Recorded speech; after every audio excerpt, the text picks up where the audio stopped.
Kagulat World, buong Spain ginulat ng isang batang Pilipina. Si Alexandra Alex Ayala, 15 anyos pa lamang, ay nakuha ang kanyang unang ITF title sa Rafael Nadal Academy sa Manacor, matapos talunin ang home favorite na si Yvonne Caballero-Reimers sa isang nakakahulugang laban na nagtatatapos sa 5-7, 6-1, 6-2.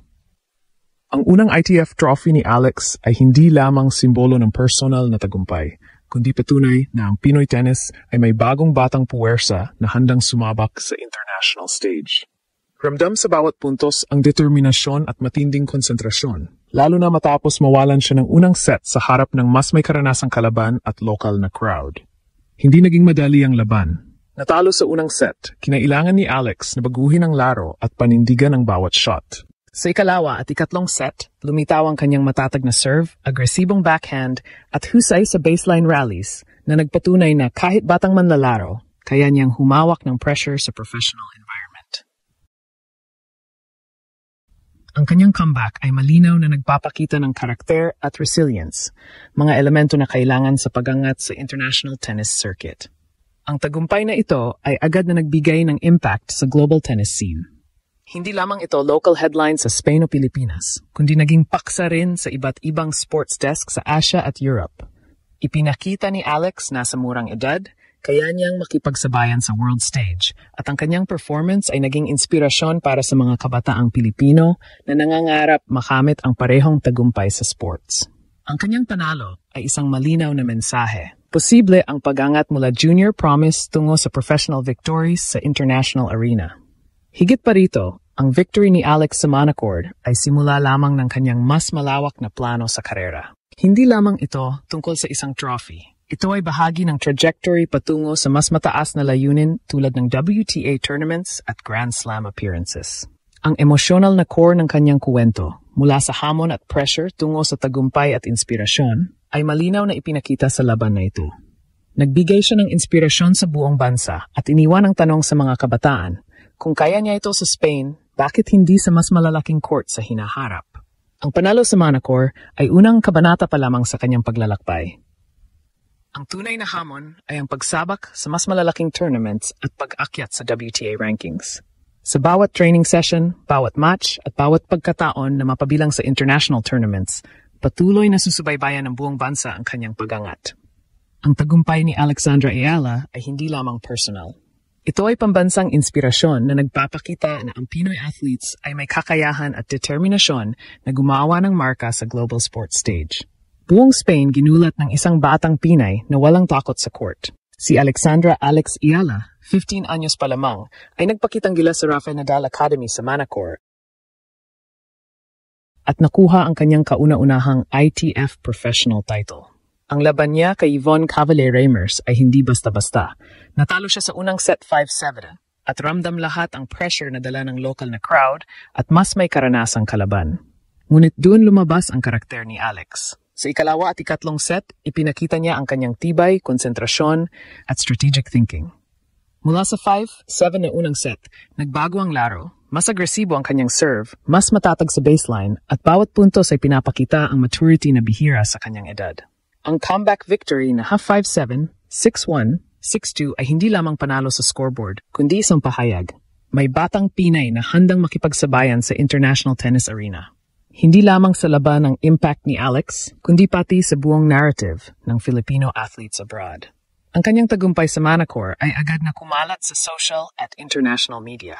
Sa murang edad, ipinakita niya na kaya niyang humawak ng pressure, mag-adjust sa dynamics ng laro, at panindigan ang bawat shot laban sa mas senior at mas kilalang kalaban.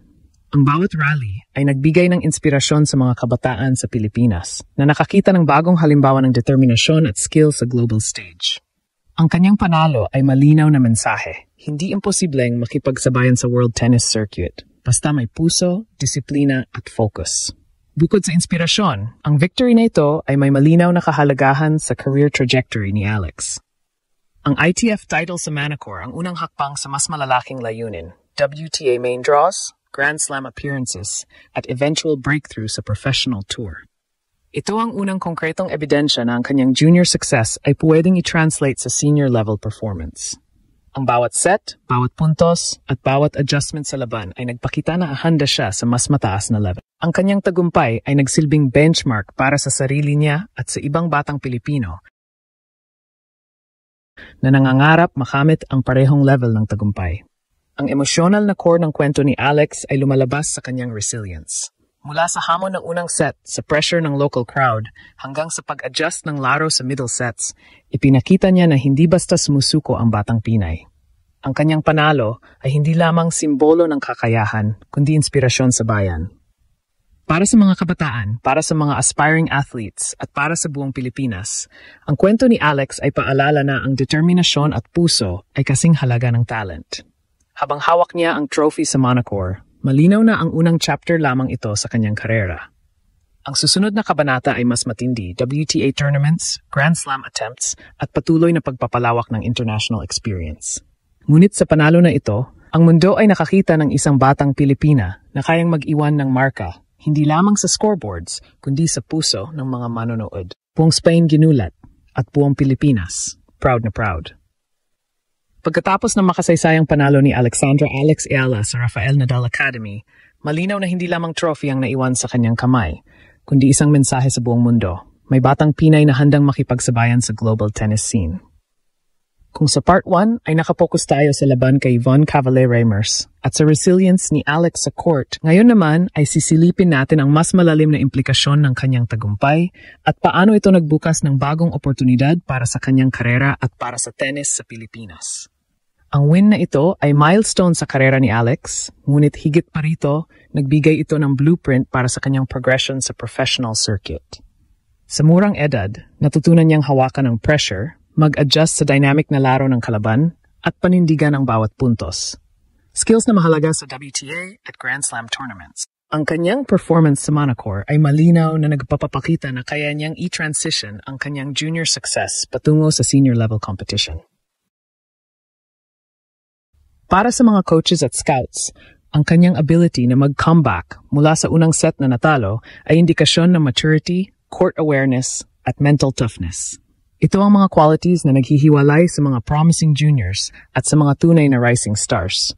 Bukod sa personal achievement, may malalim na epekto ang kanyang tagumpay sa pananaw ng mga Pilipino sa international sports. Sa bawat rally at bawat comeback sa laban, naramdaman ng buong bansa ang pride at excitement.